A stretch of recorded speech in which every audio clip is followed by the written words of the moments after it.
Bonjour et hello à toutes et à tous. Ici Berlin. C'est le comeback le plus spectaculaire de la politique allemande. Éclipsé par Angela Merkel, Friedrich Merz avait même quitté l'arène. 20 ans qu'il attend son heure, mais enfin, il a son rêve à portée de main. Les sondages sont stables, sauf énorme surprise de fin de campagne. Merz devrait donc être le 10e chancelier fédéral allemand. Qui est l'homme qui va s'installer au pouvoir ? Il fait campagne à la première personne, mettant beaucoup en avant son parcours de vie personnel, son passage au Parlement européen, dans le secteur économique privé, ses origines provinciales. Excellent orateur, il en impose facilement, quitte à se laisser emporter un peu trop vite. La politique, breitbeinig, comme on dit en allemand, les jambes écartées, les pieds bien plantés. Merz a de l'ambition pour lui-même, pour l'Allemagne et pour l'Europe, mais la campagne n'est pas terminée. Bienvenue dans ce deuxième épisode de 2025 et à moins d'un mois du scrutin, il est plus que temps de vous parler de Friedrich Merz et d'y consacrer un épisode entier. Je l'ai dit, dans les sondages, sa famille politique, la droite conservatrice chrétienne-démocrate, CDU-CSU, on dit Die Union ici en Allemagne, eh bien Die Union est donnée à 30% des intentions de vote, donc a priori elle va sortir gagnante du scrutin et Friedrich Merz, son candidat, va devenir le prochain chancelier. C'est ce qui est le plus probable, même si, bien évidemment, jusqu'au 23 février, tout est possible, surtout qu'il y a encore 30% d'indécis. Et il faudra voir notamment comment les sondages vont évoluer après cette nouvelle attaque au couteau qui vient une fois de plus d'endeuiller l'Allemagne, juste un mois après l'attentat de Magdebourg. Donc ce mercredi, un Afghan de 28 ans qui aurait dû avoir quitté le territoire allemand en décembre, a poignardé plusieurs personnes en plein jour dans un parc du nord de la Bavière. Et il y a 2 morts, un homme de 41 ans et un petit garçon marocain de 2 ans qui se promenait avec son groupe de crèche. L'AfD, évidemment, a bondi sur cette affaire et Friedrich Merz aussi a été obligé de réagir, d'autant plus que la Bavière, le Land qui n'avait pas procédé à l'expulsion de l'assaillant, est dirigé par la CSU. Das Maß ist endgültig voll. La coupe est pleine, dit Merz. Alors, je ne souhaitais pas commencer cet épisode avec cet aspect du programme de Merz, mais l'actualité s'impose et l'immigration est devenue un sujet central de la campagne. Merz a toujours été en rupture par rapport aux années Merkel. À la CDU, cela n'a jamais été un mystère. Il fait partie de ceux qui pensent que l'ancienne chancelière est allé trop loin dans la politique d'accueil et il lui est même arrivé à plusieurs reprises lui-même de déraper avec des propos populistes et réducteurs, voire plein de préjugés sur les étrangers. Alors, il veut maintenant des contrôles systématiques aux frontières, avec de facto une interdiction de territoire pour les personnes extra-communautaires sans visa, et le cas échéant avec expulsion immédiate. Il veut durcir à nouveau les conditions pour prendre la nationalité allemande, et après Magdebourg, il avait même évoqué la piste de la déchéance de nationalité pour les criminels binationaux. La ligne portée par la CDU n'est pas tout à fait nouvelle. Ça, c'est Paul Maurice, secrétaire général du Comité d'études des relations franco-allemandes, le CERFA, l'Institut français des relations internationales. Je n'avais pas pu glisser son analyse sur Merz et la question migratoire dans l'épisode précédent, mais là, c'est vraiment l'occasion. Il faut rappeler les débats portés par Helmut Kohl sur les questions sécuritaires, sur les questions de droit du sol et du droit du sang, qui est un débat qui a eu lieu à la fin des années 90 avant la réforme du début des années 2000. Et donc le fait que Friedrich Merz porte ces sujets n'est pas très surprenant, mais va peut-être valider les thèses de l'extrême droite, qui dira « Regardez, nous avions raison depuis le début ». On l'a vu au moment de la fermeture des frontières après l'attentat de Solingen, quand les sociodémocrates ont abordé ces questions-là, l'AfD a applaudi des 2 mains. Excellent rappel, mais du coup, est-ce que ça veut dire qu'on risque d'assister, après les élections, peut-être, à un rapprochement entre la CDU et l'AfD ? C'est une question que me posent beaucoup de gens en ce moment, d'autant plus que Merz vient de le dire, eh bien ses positions migratoires très fermes ne feront l'objet d'aucun compromis au moment de former sa coalition. Pourtant, et c'est quand même très important de le souligner ici, il ne veut pas gouverner avec l'AfD. Unter gar keinen Umständen mit der AfD. Unter keinen Umständen.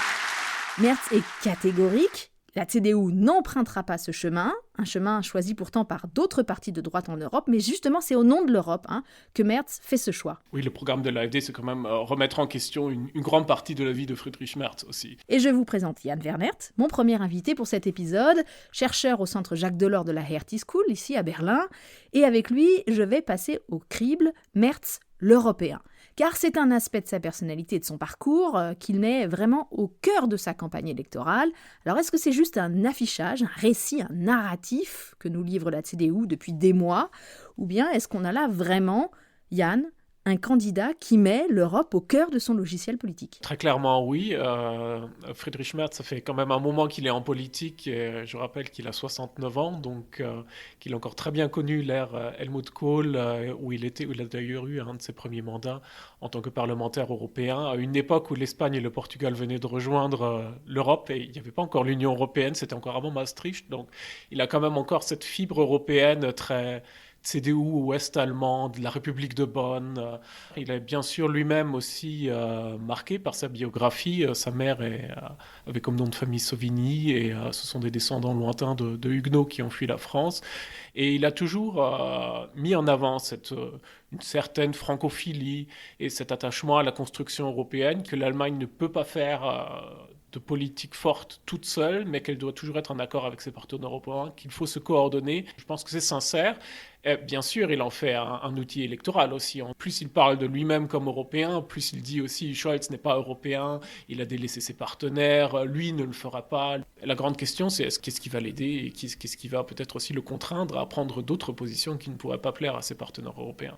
Ça, on verra après les élections, s'il arrive à la chancellerie. En tout cas, la volonté est là. Jeudi, il a présenté ses grands axes de politique étrangère lors d'un discours à Berlin. Pour celles et ceux que ça intéresse, vous avez le lien dans les commentaires de l'épisode. N'hésitez pas à aller l'écouter, c'était très intéressant. Mais ce que je retiens, c'est qu'il a placé la question de la défense européenne au cœur de sa pensée stratégique. Il a annoncé que toutes les questions de sécurité seront centralisées à la chancellerie, sous son autorité. Il veut vraiment créer une nouvelle culture de la sécurité en Allemagne. Alors il y a ce gros débat sur les dépenses militaires, le budget pour les armées allemandes. Là, on atteint poussivement 2% du PIB. Yann, est-ce que par exemple sur ce point précis, Merz veut aller plus vite et plus loin? Le débat est en cours quand même. Alors ce qui est écrit dans le programme de la CDU, c'est peut-être pas forcément ce qui sera encore la position de la CDU jusqu'à la fin des élections. Il y a quand même bien sûr, ce positionnement, il faut renforcer la Bundeswehr, il faut être là pour nos partenaires, il faut faire plus d'efforts aussi dans la relation transatlantique pour montrer aux États-Unis que l'Allemagne est sérieuse, qu'elle ne se repose pas sur ses lauriers, qu'elle est prête à investir et à faire des choses qui font un peu mal.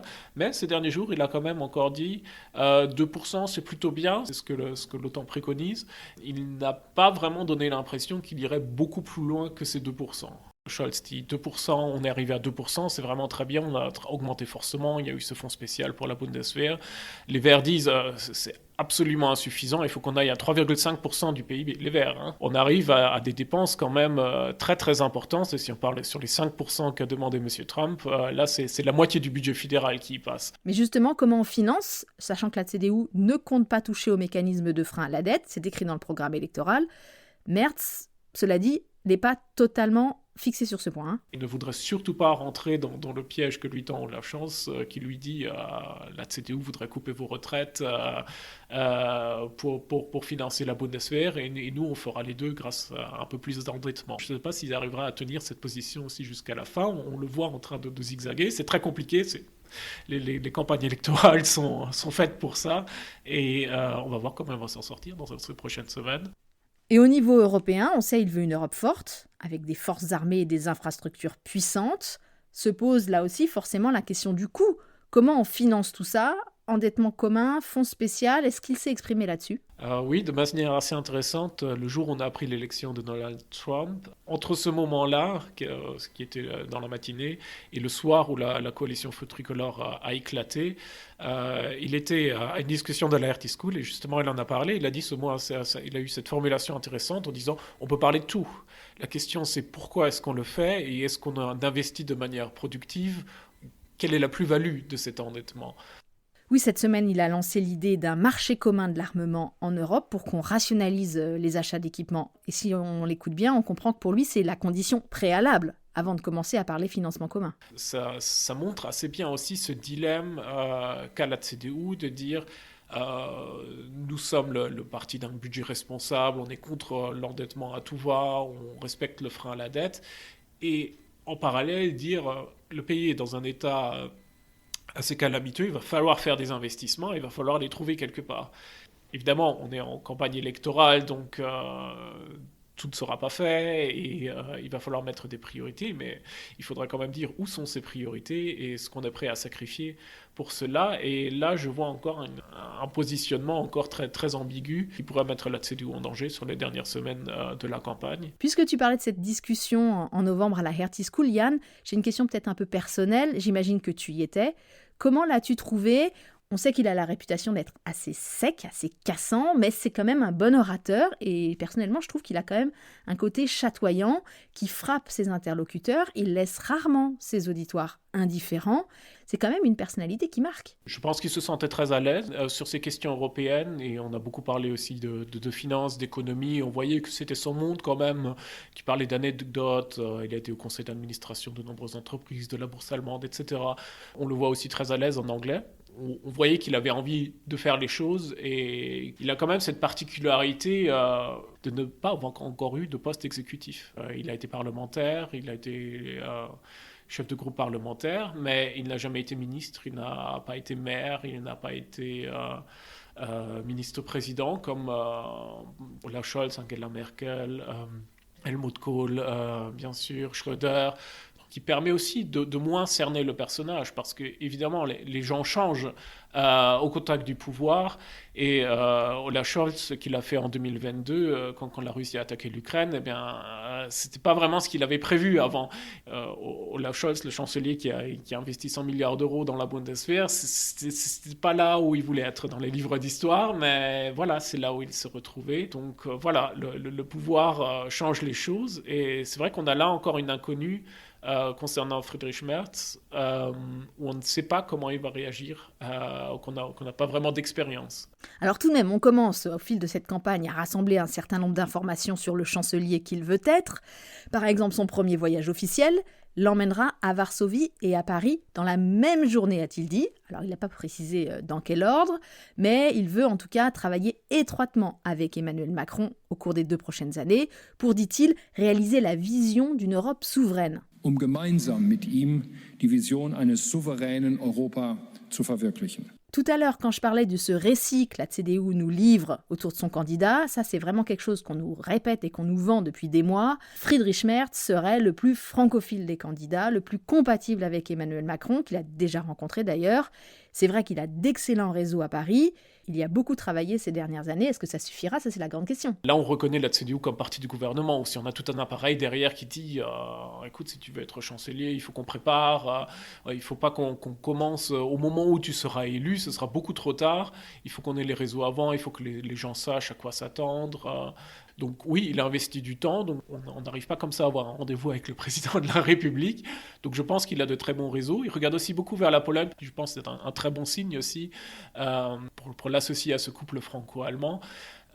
Toujours incontournable, mais pas toujours suffisant. Et donc là, on voit qu'il y a une certaine proximité, qu'il y a des efforts réels qui ont été faits. Donald Tusk en Pologne aussi fait partie du même parti européen que Friedrich Merz, et on voit qu'idéologiquement, ça va assez facilement. Et à ce propos, Merz a dit, là, il y a quelques jours, qu'il veut un traité d'amitié avec la Pologne, comme il y en a un depuis 1963 avec la France, ce fameux traité de l'Élysée qu'on a commémoré cette semaine. Donc là, il a bien préparé le terrain, je dirais. Donc clairement, ça va l'aider s'il accède à la chancellerie. Après, on a un peu tendance à confondre des bonnes relations, des préparations, des coordinations avec la politique qui va se faire réellement par la suite, parce que malgré toute sa volonté aussi, il y a toutes ces contraintes structurelles. Quand l'Allemagne regarde sur les questions de commerce, elle regarde sur ses structures économiques qui sont différentes de celles de la France. Et l'inverse est vrai aussi. Meilleur exemple, le Mercosur. Il ne cesse de répéter qu'il y tient beaucoup, qu'il veut se battre pour cela à Bruxelles. Alors on aura là peut-être le premier bras de fer avec Emmanuel Macron. On a quand même d'autres fortes personnalités qui vont se rencontrer sur le parquet européen. Entre Macron et Scholz, on le sait, cela n'a pas toujours été très harmonieux. Je me demande comment ça va se passer après le 23 février. Je n'ai aucune idée de ce que ce sera avec Friedrich Merz, parce qu'il a quand même un caractère qui n'est pas toujours très facile non plus. Il n'aime pas quand quelqu'un est déloyal, et il n'aime pas les faux bons. Emmanuel Macron adore les faux bons et être disruptif et dire quelque chose que personne n'avait osé dire avant. Et là, je ne suis pas trop sûr s'il sera très compatible. Mais encore une fois, à la fin du compte, en temps de crise, on se tourne vers ses alliés les plus proches, et très clairement, c'est la meilleure carte à jouer en Europe que d'y aller en franco-allemand, avec d'autres pays aussi, d'Europe centrale et orientale, même si peut-être au niveau des caractères, il pourrait y avoir des étincelles. Oui, j'exclus pas des petites querelles d'ego, effectivement, surtout que Merz ne le cache pas. Il a l'intention de restaurer la voix de l'Allemagne en Europe et même d'endosser une forme de leadership sur le continent. Alors symboliquement, il a annoncé qu'il obligera ses ministres à participer en personne au Conseil des ministres européens à Bruxelles. Il veut mettre fin aussi à ce qu'on appelle le German vote, c'est-à-dire, faute d'un accord dans la coalition, le fait que l'Allemagne s'abstient depuis pas mal de temps maintenant au moment des votes au Conseil.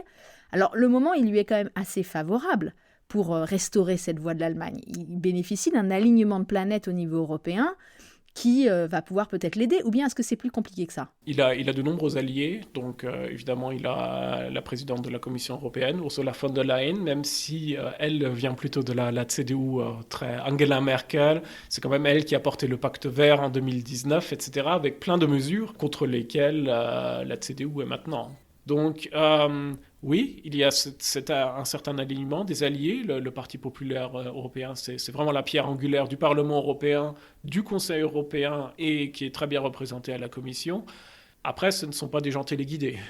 Chacun a ses intérêts. À la tête du groupe parlementaire du PPE au Parlement européen, il y a Manfred Weber qui fait partie de la CSU, donc la sœur bavaroise de la CDU. Et de ce qu'on entend, Manfred Weber et Friedrich Merz ne s'entendent pas très bien et ont des objectifs différents.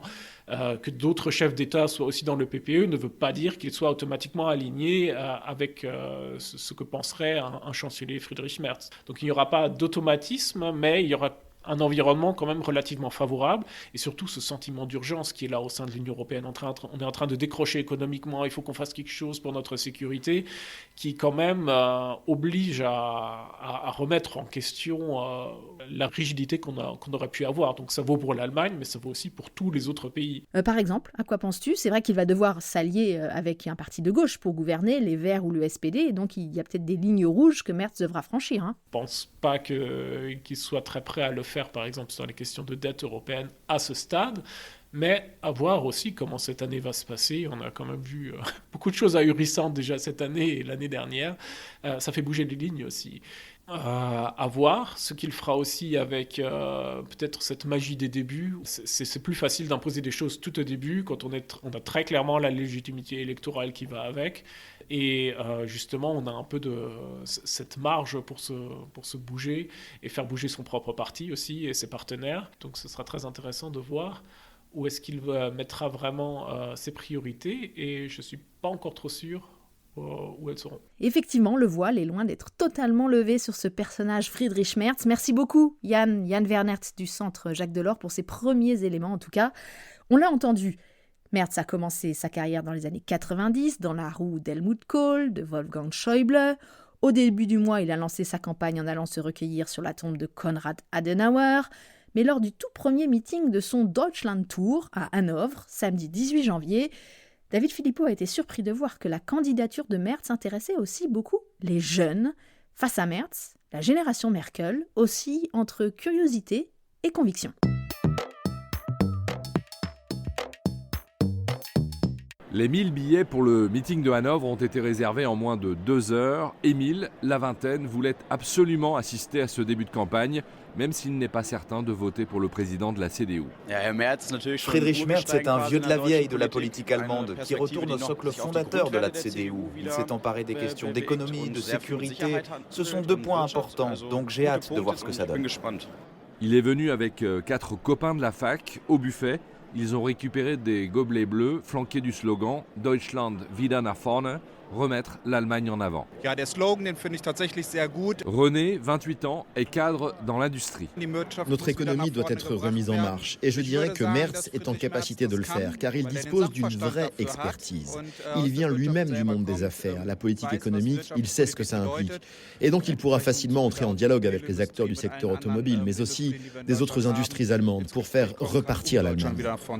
Un parcours dans la haute finance internationale mais aussi des positions très marquées sur les questions de société. Pour Louisa, 19 ans, Merz est trop à droite. Je trouve que Friedrich Merz a déjà eu beaucoup de propos très conservateurs à propos des femmes, et je ne les partage pas du tout. Sa position sur l'avortement, par exemple, mais comme les sondages disent que c'est sans doute lui qui sera chancelier, je pense que c'est intéressant d'aller l'écouter en vrai. À 15h55, le candidat fait son entrée dans la grande salle de l'hôtel. Thiel, qui vient de passer 3 mois aux États-Unis après son Abitur, trouve ça un peu déplacé en Allemagne. Tout ce tam-tam avec la lumière qui clignote, la musique à fond, les gens qui hurlent, on aurait dit l'entrée d'une pop star. Merz a déjà dérapé plusieurs fois à la télé, il faut voir comment il arrive à gérer la pression dans les prochaines semaines de campagne. Son cousin Vincent le rejoint dans sa critique du style de Merz. Nous sommes tous les deux de la fameuse génération Merkel. Notre première impression de la politique, c'est que cela devait être concret, posé. Mais il a été impressionné par le discours du candidat, 1h07, sans aucune note et sans perdre de vue l'essentiel. Ce que j'ai trouvé positif, c'est sa position très claire contre tout rapprochement avec l'AfD. Et ce que j'ai trouvé particulièrement convaincant, c'est son adhésion engagée en faveur de l'Europe et de l'Union européenne. Et ça, je pense que c'est vachement important en ce moment, surtout avec le retour de Donald Trump. À 36 ans, Julia et Hannes se considèrent encore comme de jeunes électeurs. Ils redoutaient que Merz fasse sa campagne uniquement sur l'immigration ou le pouvoir d'achat, en courant derrière l'extrême droite. Mais en commençant son discours par la politique étrangère et de défense, il a achevé de les convaincre. Face à Poutine et Trump, il pourra s'imposer, tout simplement parce qu'il a une personnalité plus forte que Scholz. Et puis avoir une Allemagne démocratique forte, ça peut être utile pour porter la voix de l'Europe dans le cas où, en France, il y ait Le Pen ou je ne sais qui. Il regrette simplement que Merz n'ait pas dit clairement avec qui il préférerait gouverner, les Verts ou le SPD. Et cela nous donne une parfaite transition vers la deuxième partie de cet épisode. Après Merz l'Européen, Merz l'économiste. C'est le second pilier de sa campagne sur lequel la CDU insiste vraiment beaucoup. Merz serait le seul médecin capable de tirer d'affaire l'homme malade qui est devenu l'Allemagne. Bonjour Marie Kripata. Bonjour. Chercheuse au CERFA, le comité d'études des relations franco-allemandes à l'IFRI. Merz, ancien homme d'affaires et sans doute futur prochain chancelier. On va voir avec toi comment tout ça c'est compatible et peut-être juste un rappel, même si je crois que c'est un aspect du parcours de Merz qui est quand même assez bien connu maintenant. Dans les années 90, il faisait de la politique, il pensait être le dauphin naturel du chancelier Kohl, sauf que sur sa route, il a croisé Angela Merkel et qu'elle aussi, elle avait de l'ambition et que finalement, c'est elle qui a réussi à s'imposer.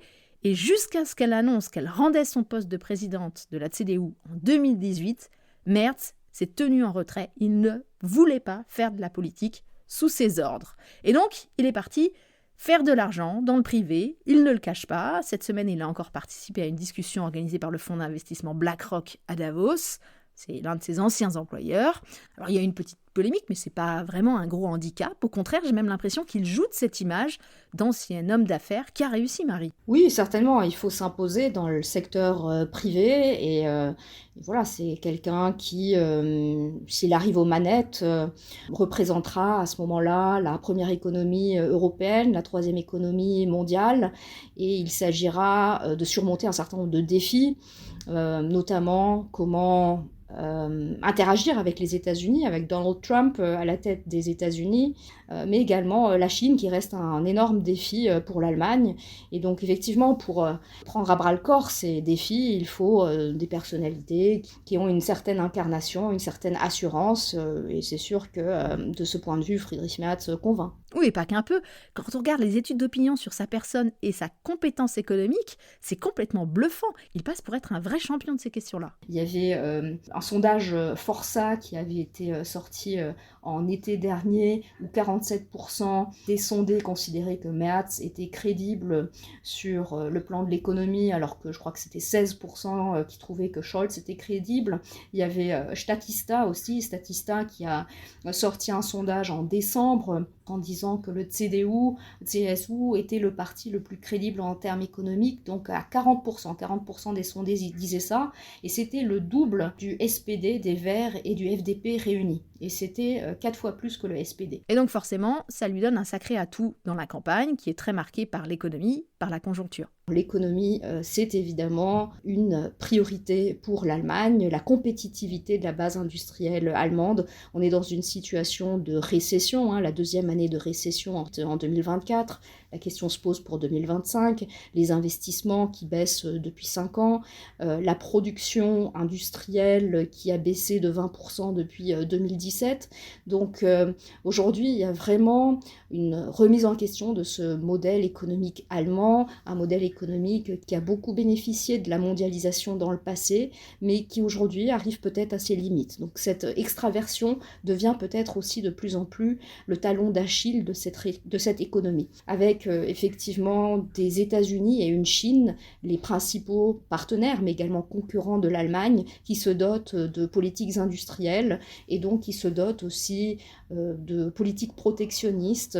Donc je pense que la question qui va se poser pour l'Allemagne, c'est vraiment celle de comment redémarrer le moteur économique et la compétitivité de l'Allemagne et de le faire à l'échelle européenne. Est-ce que le programme de la CDU, le programme de Merz, propose des réponses à ces problèmes? Ce qu'on voit dans le programme, c'est que c'est des réponses finalement au rapport d'Enrico Letta et de Mario Draghi. Juste, pardon Marie, là, je t'interromps, mais il faut préciser ce que sont ces deux rapports, publiés au printemps et à l'automne l'année dernière. Les rapports d'Enrico Letta et de Mario Draghi, qui avaient été commandités par les institutions européennes sur la compétitivité de l'Union européenne, mettent l'accent là où ça fait mal, sur le décrochage de l'Union européenne par rapport aux États-Unis et à la Chine, sur la fragmentation du marché européen, qui empêche d'atteindre des économies d'échelle, comme c'est le cas en Chine et aux États-Unis, un manque d'investissement en matière de recherche et développement, un retard pris sur le numérique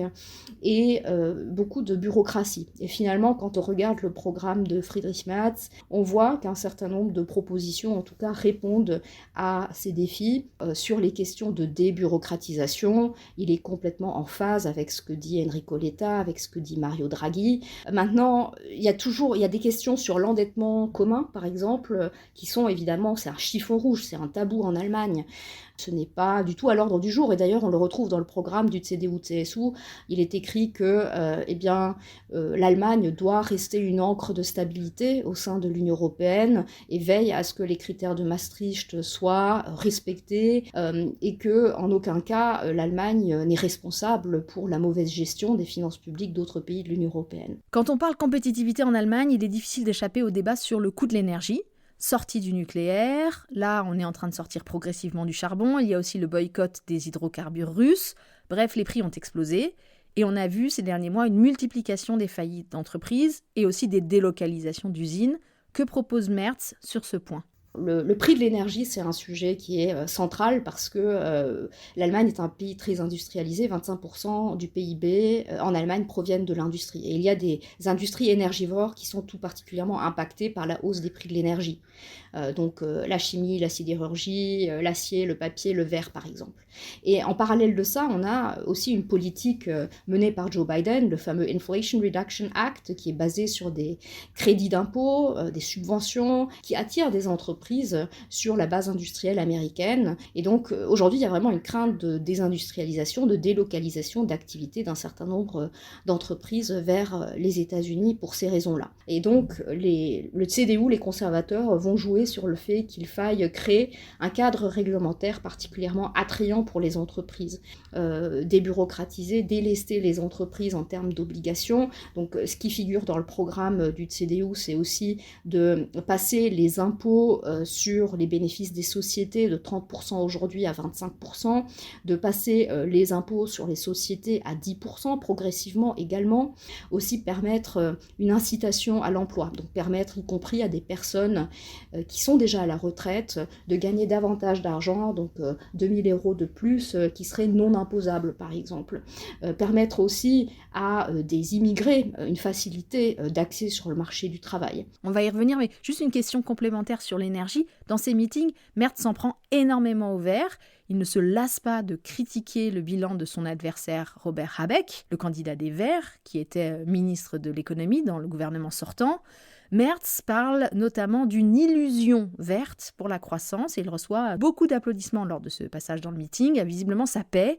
Quelle est sa position sur le changement climatique ? Et question bonus, Marie, est-ce qu'il veut revenir au nucléaire ? Du point de vue de Merz, la priorité, c'est la compétitivité et donc finalement, tous les objectifs climatiques sont secondaires. Alors, il maintient l'objectif de la neutralité carbone d'ici 2045 en Allemagne, ce qui le distingue du FDP. Et donc, le nucléaire, ça serait intéressant comme énergie, et d'ailleurs il souhaiterait mobiliser les moyens pour développer la fusion nucléaire. En revanche, il y a quand même un grand questionnement sur le fait de rendre opérationnelles les centrales nucléaires qui ont été mises à l'arrêt d'un point de vue technique et d'un point de vue financier. Oui, c'est aussi ce que j'ai compris sur le principe, pourquoi pas, mais d'une façon très pragmatique à court et moyen terme, pour l'instant, c'est exclu. Alors un autre gros problème qui contribue à la crise du modèle allemand et qui ralentit la conjoncture, ça vraiment tous les chefs d'entreprise le disent, c'est le vieillissement de la population et le manque de main-d'œuvre. Et les experts sont tous unanimes, on ne pourra pas résoudre ce problème sans immigration. L'Allemagne doit faire venir des gens, et beaucoup de gens, dans tous les secteurs, sauf que depuis qu'il est à la tête de la CDU, Merz a considérablement durci le discours sur l'immigration, sur l'intégration, sur les conditions pour rester en Allemagne. Alors Marie, comment est-ce qu'il arrive à concilier ces positions-là avec les attentes des milieux économiques dont il est quand même le champion et qui, eux, veulent qu'on facilite les arrivées de travailleurs étrangers? C'est un vrai sujet, donc le FMI alerte là-dessus en disant que dans les 5 années à venir, il va y avoir 0,5% de population active de moins tous les ans. Et donc, dans le programme du CDU-CSU, il est d'ailleurs question de la création d'un office qui s'occuperait des migrants pour leur donner accès au marché du travail, en tout cas de manière plus facile. Donc oui, je pense qu'il y a d'un côté une volonté de se positionner de manière plus conservatrice. Peut-être que ce n'a été le cas sous Angela Merkel, c'est quand même une droitisation du CDU par rapport à Angela Merkel. Mais d'un autre côté, on va avoir besoin de ces personnes pour le marché du travail allemand. La Syrie aussi a beaucoup joué et la question de qu'est-ce qu'on fait des Syriens qui sont en Allemagne, est-ce qu'on les renvoie chez eux maintenant qu'on peut considérer que la Syrie est un pays sûr, oui ou non? Donc ce sont des sujets qui se posent et finalement le CDU est assez vague. Oui, c'était Jens Spahn, dans l'entourage direct de Merz, qui voulait qu'on donne des incitations au départ aux Syriens qui veulent rentrer 1 700 € par personne, je crois, qui donc a renoncé à cette main-d'œuvre pour laquelle on a dépensé beaucoup d'argent ces 10 dernières années, que ce soit en cours d'allemand, en cours d'intégration ou en formation professionnelle. Il y a des zones grises notamment aussi sur le frein à l'endettement, où il est écrit noir sur blanc dans le programme, pas d'assouplissement du frein à l'endettement. Mais si on écoute Merz, donc il avait donné une interview dans un journal allemand, il avait dit mais bien sûr qu'on peut tout négocier, y compris le frein à l'endettement, mais il ne faut pas que cet argent soit dépensé pour des questions sociales, mais que ce soit véritablement dans les technologies d'avenir qu'on investit. Il y a aussi une question du financement du programme du CDU-CSU, parce que des économistes et des instituts de l'économie en Allemagne ont dit qu'à force de réduire des impôts, comme c'est promis dans le programme électoral du CDU, et de ne pas assouplir le frein à l'endettement, finalement, on se retrouve avec un manque à gagner de 40 milliards d'euros environ. Si on rajoute aux diminutions d'impôts d'autres promesses qui ont été faites, finalement, un manque à gagner de 90 milliards d'euros. C'est quand même étonnant pour un parti qui se présente comme le garant des comptes publics. La CDU, en fait, répond qu'elle compte financer tout ça en tablant sur la reprise de la croissance à 2%.